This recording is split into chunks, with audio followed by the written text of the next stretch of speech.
د نن دوشنبه ورځې لنډ دقیق او مهم خبرونه. د بهرنیو چارو سرپرست وزیر مولوي امیر خان متقي وایي چې په ټول هیواد کې بشپړ امنیت ټینګ دی، خو د هیواد او ولس دښمنان په بزدلانه ډول کوښښ کوي چې رامنځته شوی امنیت او ولس وننګوي. د عامه روغتیا وزارت وایي چې د معتادینو زر بستریز روغتون سره د روغتیايي کیټونو او جامو مرسته وشوه. صنعت او سوداګرۍ وزارت وایي چې اسلام آباد سره د تازه میوو او سبزیجاتو په صادراتو او وارداتو د ګمرکي تعرفو کمولو هوکړې ته رسیدلی دی.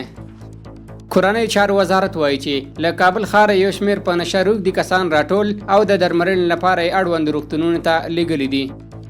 د ښاري نظم په موخه ډیری ترافیکي څراغونه فعال شوي او په پاتې ځایونو کې هم د غیر فعال څراغونو د بیا فعالولو هڅې روانې دي. د ستندر ملي ادارې د نورم امنیت د مخابراتو وزارت یو ډول موټر نورم وټاکلو. د افغانستان د مخابراتو وزارت یو ډول موټر د تیلو د مصرف اندازې د ټاکلو په برخه کې له دغه ادارې په رسمي توګه غوښتنه کړې وه چې وروسته یې د مصرف نورم وټاکل شو.